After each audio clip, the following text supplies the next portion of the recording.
Hi everyone and welcome to the HaPi podcast, Healthcare and Pharmaceutical Insights. Series 2 is all about a day in the life of. I'm looking forward to spending time with a variety of different people in the healthcare and pharmaceutical industry, discussing what it is that they do on a daily basis. So sit back, relax and enjoy. Welcome back to another session of HaPi. HaPi is our Healthcare and Pharmaceutical Insights podcast. I'm delighted to welcome another fantastic guest to the final episode in the series of A Day in the Life of, and it's someone who I've known relatively well over the past number of years. It's Fabio Kellet.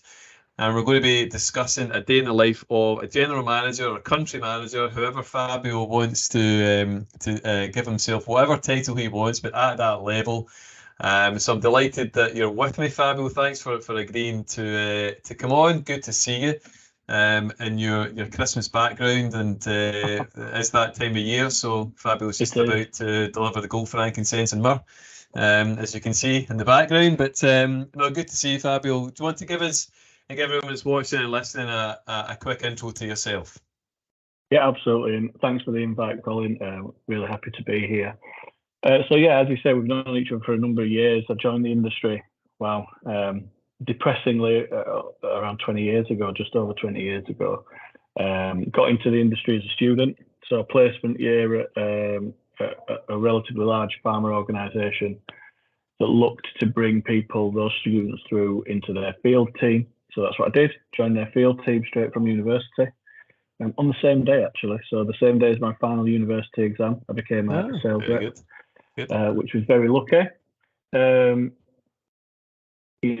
we know in the industry, things happen. The product that we launched at that point didn't go as expected, so I was made redundant relatively early, moved to my next organisation. I was there for just over 18 years.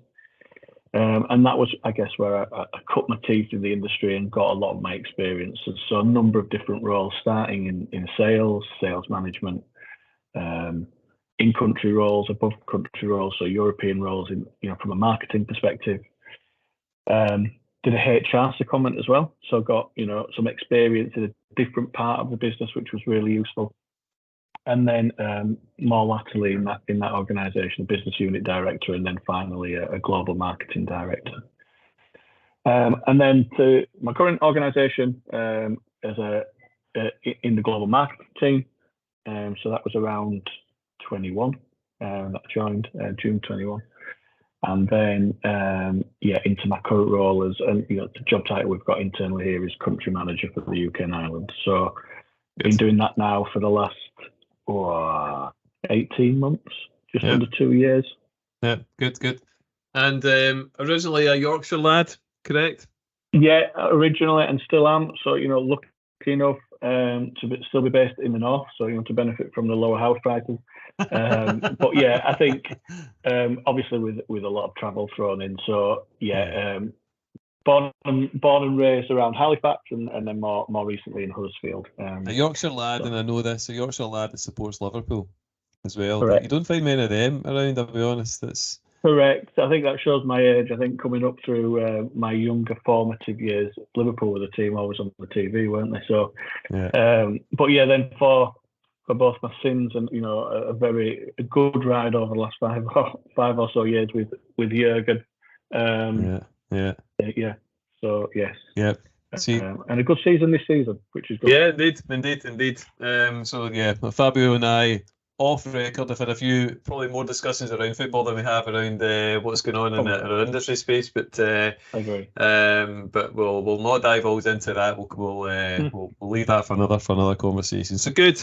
Great history, and great to see, for people that are going to be watching this, there's a variety of different people who are just in the industry or people who have been in the industry a long time, to learn from, how you've progressed from very early stages and come through and done, a variety of different roles. I mean, the interesting one there for me is you're going into HR, which is, a bit left field from what a number of people do. But I do know people who have done that. A couple of people I know, one individual in particular who was the GM at a big company, and he's now working as a VP of HR, which was completely different, But that's the brilliant thing about our industry, is that it can offer people these opportunities, and hopefully people watching that will will, especially those in their early part of their careers, will get encouragement from that. Yeah, and see absolutely. that the opportunities are there. So a day in the life of country manager, general manager, is kind of titled it. So, what does a day in the life for you typically look like, or what is a typical day, however you want to phrase that?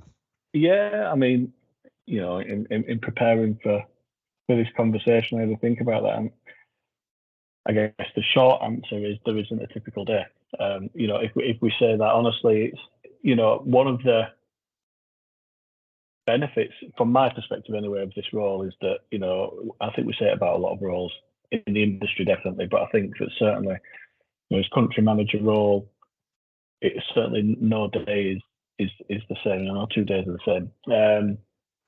And you know, I think from that, it's just the breadth of experience and the breadth of different topics that you touch on means that, you know, one day you can be working on, so for instance, you know, the organisation that I'm with moved offices. So, you know, one day you can be talking about an office move, the next day you're in a budget meeting talking about, you know, performance or cost or, you know, the usual sort of, I guess, business metrics that you'll be measured about.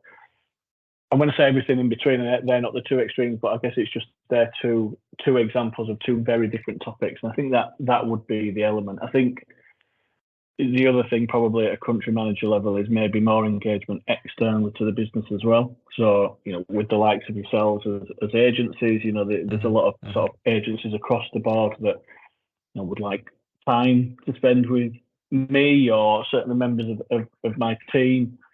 But then, you know, the ABPI, various different external, you know, influences, groups. Yeah, I guess I was just trying to think of the right word. You know, I guess it's, you know, industry groups that there are. So obviously the ABPI is the most well-known one, but there's European Medicines Group, American Medicines Group, Rest of the World Medicines Group. So, you know, there's other groups that then gain you access to people, you know, maybe.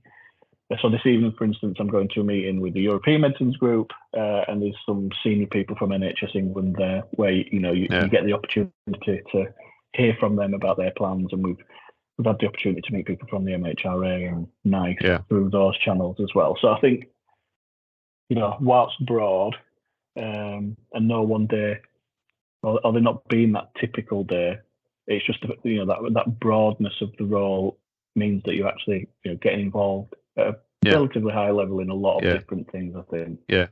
So you're putting your name to things, and that kind of pressure or the expectation there when you have to take your time looking over legal documents, and you're signing things that have to be done. It's your name that's going on these things, isn't it? Correct. Yeah. Very often, you know, and obviously a lot of businesses are going to be different, but very often I think in this role, this type of role, like we say, country manager, GM, we know that our industry has a habit of giving these roles different titles, but it's essentially, you know, one and the same thing, isn't it? Very often in the UK, as you're alluding to there, you will be down as a, you know, director of the business, the legal representative, if you like, of that company in that country. Yeah. And then, you know, there are those occasional legal documents that you will need to sign off on, which obviously you want to pay attention to. Yeah. But also that networking, if you like, and that understanding of what's going on in the healthcare environment through the different agencies, whether that be NICE, you know, from a HGA point of view, the MHRA from a regulatory point of view. You know, Brexit has meant that quite a lot of changes in terms of how the regulatory process occurs. And, you know, recently, obviously, the MHRA communicated a lot around sort of the recognition process that they're looking to follow and moving towards being a sovereign regulator. So it's good to hear that from them rather than just reading it in documents, you know? Yeah. So that's always good. But I think you need to get involved in the detail to a certain degree. But I think actually bringing it back to the football chat that we're saying, you know, it's the video that sometimes I show about, you know, leadership, and there's a really great video of Klopp, and, you know, one of the questions is about, he's being asked about his leadership style and what's led him to the success with not just Liverpool, you know, Dortmund in the past and Mainz and the rest of his career. And essentially, you know, he boils it down to surrounding himself with a really strong team. Yeah. And I think that's it. And that's it for me, that, you know, if you had to summarize the typical day, it's empowering the guys around you to sort of make the best decisions for the business in their areas of expertise.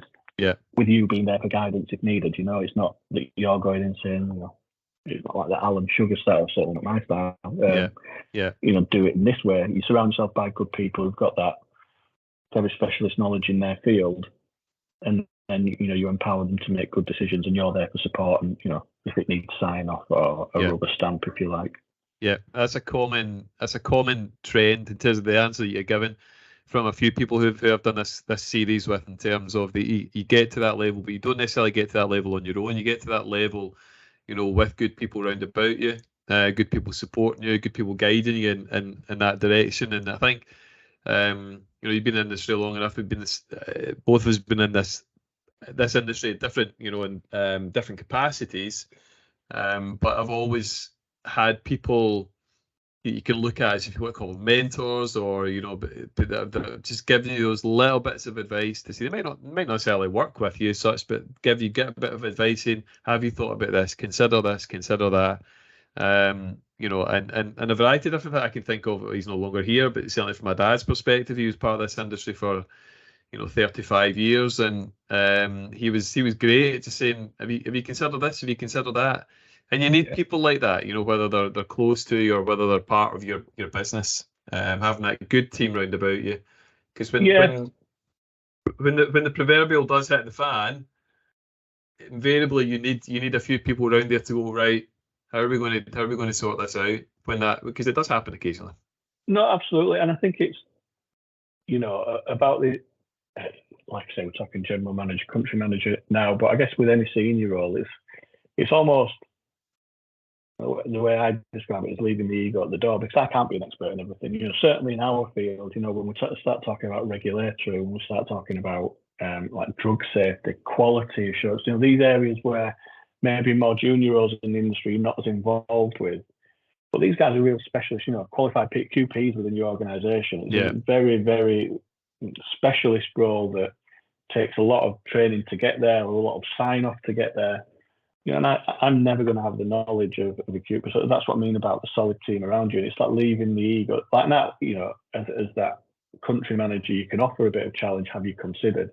But I expect the same back. So if I'm making a decision based on the business, and I want that sort of leadership team group to sort of challenge me and say, well, have you thought about, bring the different points of view from the different parts of the area? And I think that, running it in a way that, well, I guess I say it's a buzzword in the industry. I think across business at the minute, there's a lot of talk around psychological safety and creating environments where people can speak up and challenge freely. And, Amy Edmondson's book, Fearless Organisation, is like the main book around that. But essentially, it's about encouraging people to speak up and to be able to challenge. I think people sometimes mistake it for it being sort of cotton wool, very nice, everyone sort of patting each other on the back, saying how great people are. But actually, psychologically safe environment is one where people can speak up to power, if you like. Not many companies are that hierarchical anymore, but I want one of the guys in the ground, on the ground level, in the field, to be able to come to me and say, look, this isn't working. This process is just slowing us down. It means that we're not being able to deliver for the customer. And that's one of the things that, at the country manager level, is trying to create that culture where at all levels people are willing to speak up. And we've all seen the programs. So the Channel 4 and the Back to the Floor one. And, I'd love to be able to get out there with customers and with the guys in the field as much as possible. But because the role is so broad, I guess that's one thing that maybe I'd like to do more of, that the role doesn't allow you to do. But I think by generating a culture and an environment where people feel comfortable to speak up, I say in today's digital world, it's a digital door, isn't it? It's a virtual door, but that's what the message I say to the organisation. My door's always open. Drop me a Teams, drop me an email. They all have my mobile number. You can contact me at any time. And feel free to do so. But then the guy, again, it comes back to surround yourself with a great team. The guys in your team have to also live and demonstrate that as well. Definitely. I think that's a great message to get out, Fabio, because maybe in times past the kind of traditional perception of a GM or a country manager in pharma and in other industries has maybe been that kind of level where you're kind of untouchable. I can't go and speak. I could possibly go and speak to Fabio. I couldn't go and speak to. No, you can. That doesn't mean to say that you're a soft touch as such. That doesn't mean to say that that there might be conversations within that are not easy conversations to have. But at the same time, that shows good leadership. And it's not just being a manager; it's actually being a leader. And there's a distinct difference between the two. Absolutely, and I think that your point that you say there around just having an open door doesn't mean that you're going to agree to everything. Yeah, absolutely. I think that the key thing for me is that it's about the communication as to absolutely listen, and then if you make a decision one way or the other, and if it goes against that suggestion or that proposal, you're clear on the reasons why. And I think this is the thing that then, I guess in the role of a country manager, it's that elevation that you get. I remember an ex-colleague actually saying that, I'm not necessarily better than the rest of the people in my organisation, but what I do have is I have more access to information and data. So I probably see more data and I have more information than them about not just necessarily even the running of the UK business, but the running of the business in the wider context of the group. Yeah. The running of the business in the wider context of all those different constituent parts that come into play. But whilst, the guy on the ground, the salesperson might say, well, this process is slowing me down, whether it be, trying to think of a general process, approval of meetings in one of the CRM systems or whatever, and you've got a few steps. But to them, it's just like remove as many steps as you possibly can. But, then we need to think about the risk from a compliance point of view and processes that align to other countries in the group and what the minimum standards are and your SOPs. Mm-hmm. The key thing is communication. So you listen, you make a decision. And look, I've done both. So I've listened, I've made decisions that have agreed with what's being said, and you make the changes and you implement them. And I think that's really powerful. But then, you listen and you look into it, or you might already know the answer as to why it's happening in a certain way. And you just make sure that you communicate clearly back. And, you're very clear, look, I've heard what you've said, but let me explain the reasons why we can't do it in that way. Yeah. Yeah. And I think that sort of generates a bit of respect. And I agree. I think, when I joined the industry, the GM back at that time, it's the guy that you don't ever want to darken his door or vice versa. It was just, but again, I'm going back sort of over 20 years here. Yeah. And I think culturally things have shifted over time. And I think now it's certainly in the organisations I've worked in, the GMs that have been more accessible and have been more transparent and open and approachable probably generate the better cultures, in my experience, for my style. Without a doubt. I think you're right. Culture has changed a lot, since you and I certainly came into the industry, and in terms of how things are done, and how managers are approached, and that they are they're at a different level within the team or within the business, but that kind of open door policy is something that we see a lot more of now, and I think it's a good thing. I think it's a great thing, and when you so that's what a typical day looks like. And when you move into a new role, whether internally or externally, you've always got this kind of anticipation or expectation of how that role is going to look. You could, from an outsider's point of view, you think, oh, that's going to do, especially in a role that is promoted. Or so the expectations that you had, or were they met? But when you moved into this role, I think by and large, I think just touching on the discussion that we've had, if there's anything that was different, it was just the actual breadth of the role. So going in that, and again, we use the title country manager, but if we talk about the other title, general manager, the clues in the title. You look across the general. You're looking at everything. You're looking at everything, but I think until, certainly from my perspective, I was actually in it, just having that understanding of just how much of your time that takes up. Because, like I say, a lot of people within the business want a slice of your time. Then there's the external pieces as well. So, initially maybe naively, I thought I could spend more time out in the field and at a ground level and knowing what's going on with the customer. And I just think the reality is that, that's not always possible to the degree that you would, or certainly I would like to do it in the role. Mm-hmm. And, yes, I could probably be better and getting that balance right. But at the same time, you've got to kind of make peace that you can't be everything to everyone, and whilst the customer, absolutely. In all organisations, the customer's at the heart of everything that we do, and I'd love to spend more time with them. But at the same time, I need to balance my time out to ensure that the internal stuff is what I would rather do. Is I'd rather take my time up with the internal bits and free up the time of the guys, closer to the customers, rather than sort of me delegating some of the internal bits that probably are more about process and about the technicalities, and allow the people close to the customer to spend more time with the customer. Yeah. Like I said, that's my approach. By and large, it's been met.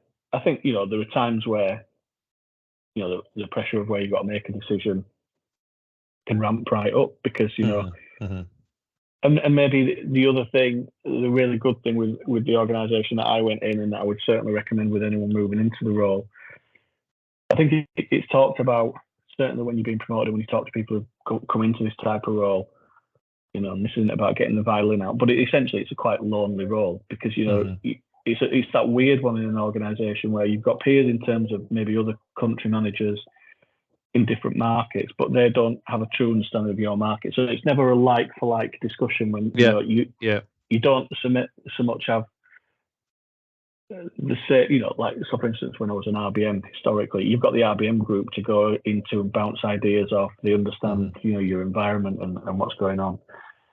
The country manager, I think, is a bit more of a lonely place. And obviously sometimes some of the discussions and decisions you make are, highly confidential, or relatively confidential, whatever word you want to use. So one of the things that this company did was provide sort of, essentially executive coaching funding. So, I selected, I had a coach from previous times, and I selected the coach, and, that's a really good thing to be able to have. Sort of, 6 sessions a year, so every couple of months, have a coaching That's session. good. You're able to go and have discussions about, well, this is coming up, or need to make this decision, or let me just run my thinking by you, and just that ability to have someone, and actually probably the benefit someone a bit divorced from the business to be able to have those conversations with, because otherwise, you're kind of having a conversation with yourself all the time. You don't necessarily have anywhere in the business to go.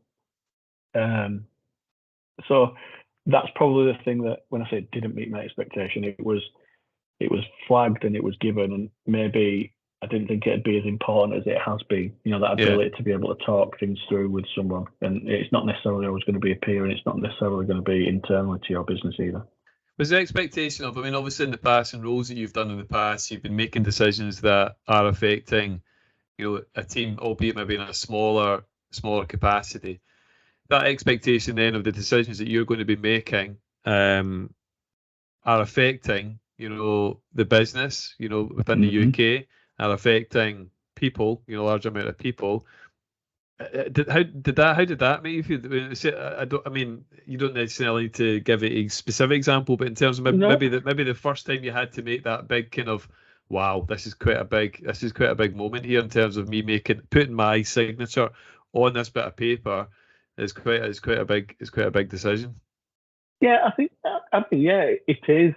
Like you say, I think as long as it makes you have another look at the detail in the document, you review things a little bit and make sure, and I think as long as you consider the people element of it, the system, if you like, what's it going to do to the system, how it's going to change things, is it going to improve people's working life, is it going to create more barriers? I don't know if it created more stress, if I'm being honest, because having come up through sales type roles, the reality is, yes, you're not making the decisions you're not making it, or the decisions you're making are not on such a widespread scale, but they still affect people. You've still got the pressure of that sales target to hit, dependent on what cycle you're on, if it's a quarterly, if it's 4 monthly, if it's half yearly, whatever. Yeah. So that doesn't really change. The magnitude is probably bigger, absolutely. Yeah. Did I look at it any differently? I don't think I did. Maybe those around me might say differently, but I don't think I felt more pressure. It was just you have that acknowledgement that it is affecting a much wider range. Group of people or parts of the business.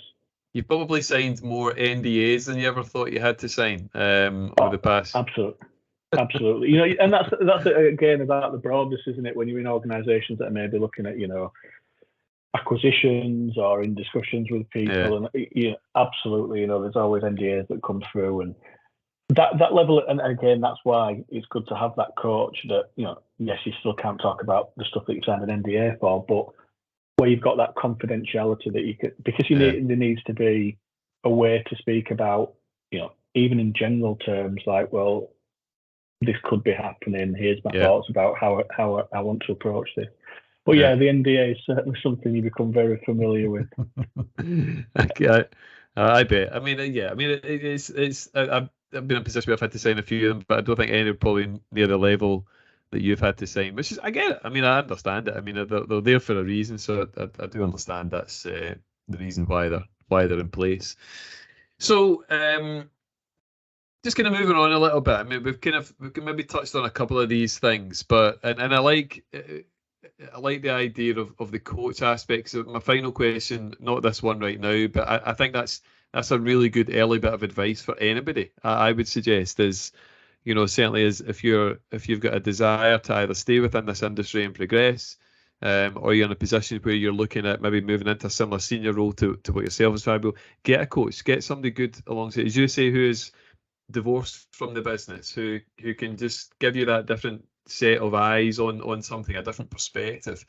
I think that's a really great bit of advice. I think it is, and just to take that one step further is select your own. Because very often, certainly in the companies I've worked with, it's almost like you're given a coach, or you're given a coach, or you're recommended by somebody else. I think what I found works really well is when you find somebody that works for you, because all coaches have different styles. I'm sure we've all been in coaching discussions, you know, internally, and you've probably been allocated a coach internally as part of their development. It's to coach somebody.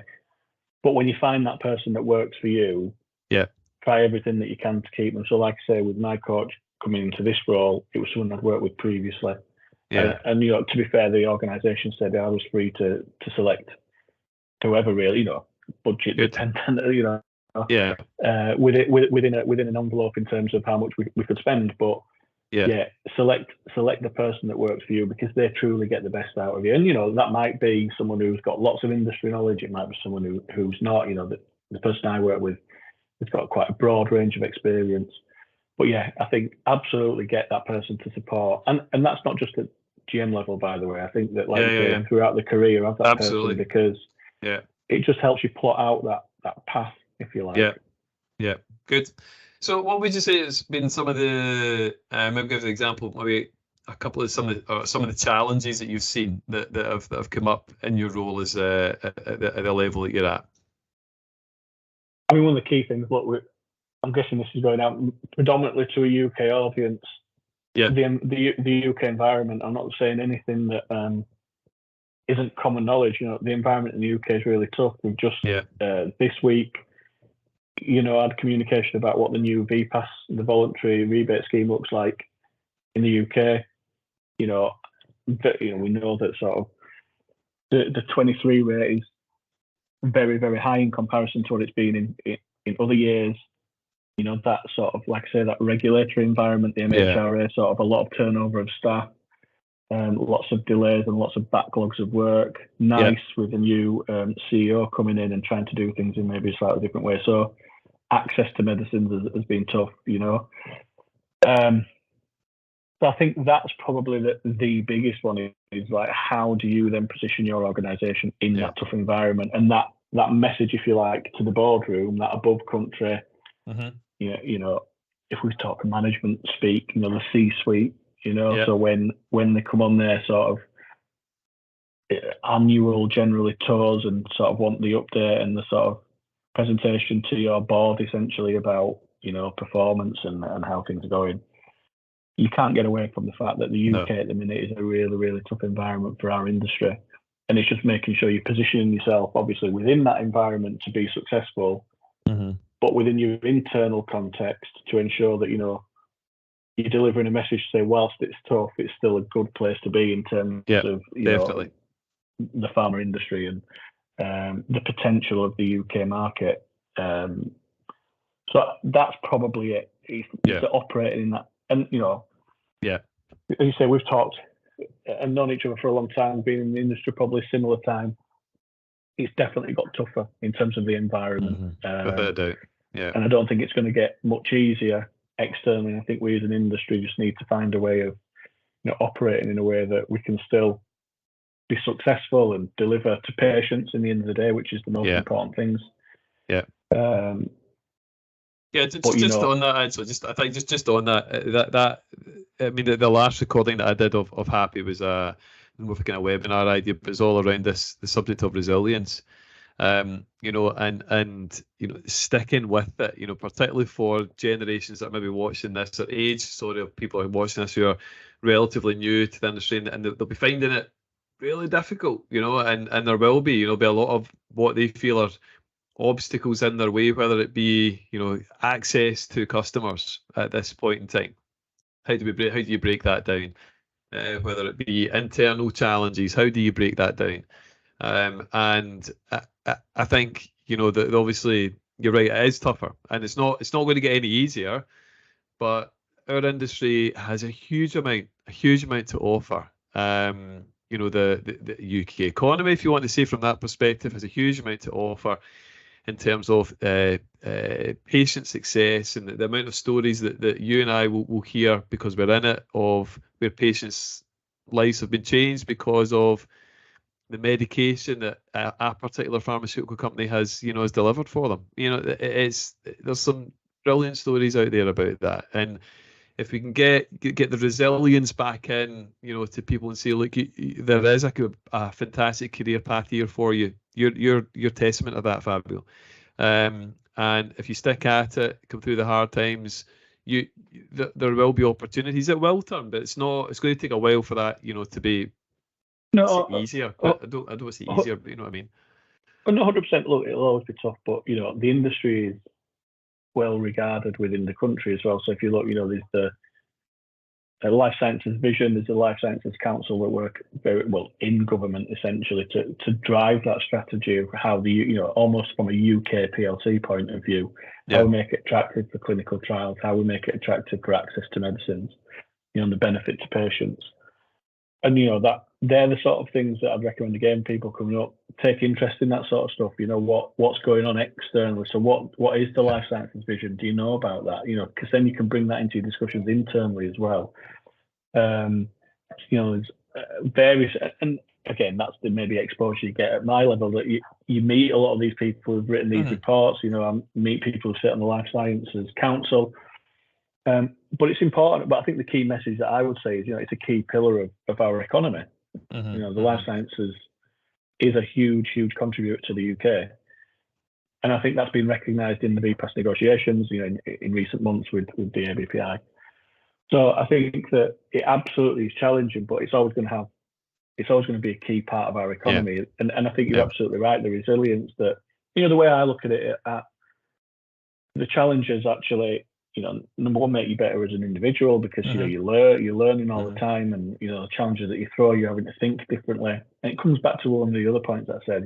If you surround yourself with a good team, there's nothing better than locking in a room, ideas generation of how you overcome that obstacle, how you work to be successful in that difficult environment. So as much as you need resilience, I think that a lot of people can thrive in that environment as well and do really well. And that's when I think. You get the best out of people, where it's that let's get creative, let's find a way that we can overcome these obstacles. We've got our challenges in our industry. We've got a very tight and rightly so regulated industry that, from compliance point of view, you're always making sure that you're doing things in the right manner. But I think if you always put the patient at the centre of everything, your decision making, and the customer, you're not going to go far wrong, really. It's just been a case of how can you make that work. So it's always going to be challenging, but I think it's, listen, it's been a great industry for me. A bit more of my background. I come from a single parent family. I had an okay education. It wasn't, a stellar education. I didn't go to sort of a red brick university or anything like that. But I think this industry is great for people who put their head down, get their head down, do some good work.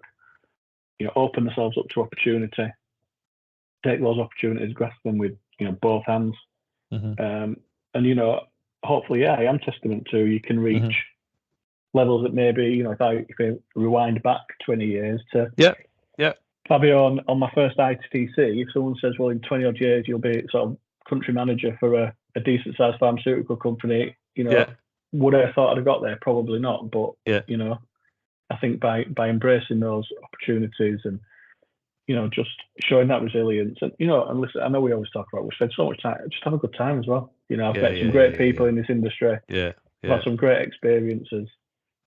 Don't enjoy that element. We should enjoy being at work. Oh, absolutely. No, I totally agree. I think you've kind of, I don't really need to kind of ask you the last question in terms of what advice you give. You've kind of really shared that. Just get your head down. Most companies now that the size of companies that you've been involved in the past, but most pharmaceutical companies now, they will give you a career path. They will obviously they will offer you a career path, and they will, if you show willingness, if you show resilience, if you show commitment, they will offer you a career path to go and do different things to the level perhaps that you've reached. And you're probably right. There might be, hopefully there will be people watching this that maybe haven't spoken for a while and go, Fabio, was that at that level? How did that happen? And I mean that in a nice way, in a positive way, because not due to competence, but maybe just at the time you think, nah, he's probably not the kind of guy that wants to do that. I don't know. I didn't know you back at that time, Fabio. So. No, exactly. It probably will. I probably still get that now with some people that I speak to. But I think the thing for me is, absolutely all that stuff. I think the other thing, and I think again we've touched on it, that broadness of experience. Maybe don't think in a linear way. Because I think historically, as an industry, we've tended to sort of keep in our lanes, haven't we? So if you think historically, it's been salesperson, RBM, regional, whatever the job title is, to a head of sales type role. Maybe you switch across to marketing if you're adventurous sort of thing.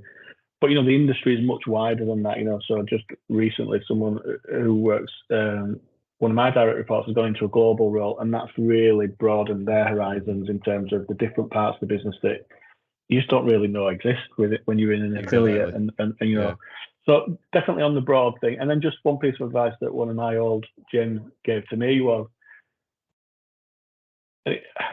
hopefully I get it across well. He says, sometimes when these opportunities come, there's never really a right time. You'll always be able to find a reason not to do it, whether that be personal circumstance or, you're doing really well in your current role, or it's not something that you'd ever considered or whatever. And just to remember that, you're never going to get that perfect timing of, right, well, this is now the time I want to do that development, or, for whatever reasons, both personal and business. Now, I'm not saying that, make sure you speak with your loved ones and make sure that you can make it work on a personal level. But that just always stuck with me that, if you're almost looking for that perfect opportunity where everything, the stars align and everything works out, that probably isn't ever going to happen. So it's a case of you might get thrown something in your lap sometime where you think, wow, is now the right time for me? Just maybe remember that in the back of your mind. I don't think you'll ever get the perfect right time. No. And just weigh it up based on, your overall plan. And that would be my final, the third thing I would say is don't be shy to develop that plan for the longer term. I think a lot of people, I certainly did earlier in my career, it was like the next step. What I talk to a lot of my direct reports now and people within the business is don't be shy about saying where you want to end, where you want to get to in the end. Because we do it with our customers, we do it with our, sales planning, call planning, what are you trying to achieve? What's the outcome? And I don't think we probably do that enough with our careers. So it's about looking a few steps further down the line, because that might then open up those opportunities and make you think in a more broader sense. I think there's some. No, listen, I agree, and I think that's a great way of wrapping it. Great way of wrapping this up, Fabio. In terms of, obviously from a recruitment perspective, from a recruitment head on for a minute, people are looking for that dream opportunity. They're looking for all the boxes to be ticked, and that doesn't always happen. That there's always an area of negotiation on sometimes on both sides. And a phrase I sometimes use with people is don't overthink. Don't overthink it. Which is similar in terms of what you're talking about there just now. Don't overthink things, and go and have the conversation. If somebody's offering you the conversation about a particular role, or internally or externally, have that conversation and just don't overanalyze it, don't overthink it, because it probably won't. All the stars won't be aligned, but there'll be aspects within that you go, absolutely, that is key for me. And actually, just kind of finally on that, is you're talking there about getting that ambition across, thinking of the end point. I think that's good. Yeah, absolutely, it's good to turn up at interviews or internal meetings and say, this is where I want to be, but pitch that in a sensible way. Get the balance right between showing your ambition but not being too overconfident. I put a thing on LinkedIn yesterday because I discussed with my client about that, and they were saying, candidate in mind for this role, but we are not going to be talking to them because of they came across saying, I want this, blah blah blah. So that they are ambitious, but don't pitch it in a way which is going to put people off. Absolutely. And again, both those elements that you just talked about there, Colin, I guess highlight the importance of a coach, because a good coach will be able to, so in the first instance around that perfect timing and making decisions, allow you to talk out. And actually, in my last coaching session, my coach was talking about 3 things about the state that you put yourself in sometimes when you're triggered by something, an event. Yeah. What you need to move through quickly is what's the truth of that situation. Because obviously when you're triggered by certain things, it can lead to the overthinking and, thinking about every scenario. But what you need to get to quickly is what's true about what you're thinking. What are the truisms, if you like? And then really quickly move to, right, what are my choices? What can I do about this? And I think that really helped me. And that's that coaching in terms of, whether it's decisions. And then obviously, in terms of, I'm certainly not suggesting, don't be that candidate who sits in front, that we've all seen, I guess, whether it be memes or whatever the older version was of the guy who sits in front of you saying, well, where do you want to be in 5 years? And, the answer is, well, in your job. I'm not necessarily saying that, but there's also nothing wrong with saying, well, long-term vision for my career, I would love to be, if I achieved this type of role, I think I'd have had a successful career. Absolutely. You're absolutely right. The way that you position it is key. You don't want to come across as arrogant or overconfident, but there's nothing wrong with showing a bit of ambition and actually, showing a clear plan. Because actually for the organisation that you're moving, at least then they can help you get there, or they can give you feedback as to where your gaps are if you're in an organisation. But also joining people, it shows that you've thought about your career, maybe like say beyond that next step. And there's a bigger plan, but absolutely, how you land that is key. Oh, it's key. It's key. Absolutely, without a doubt. Fabio, this has been brilliant, and I'm sure that people watching this have taken a lot from it. There'll be people watching this, as I said, probably who know you, maybe haven't spoken to you for a while, and hopefully we'll be reaching out to you and discussing aspects of this with you.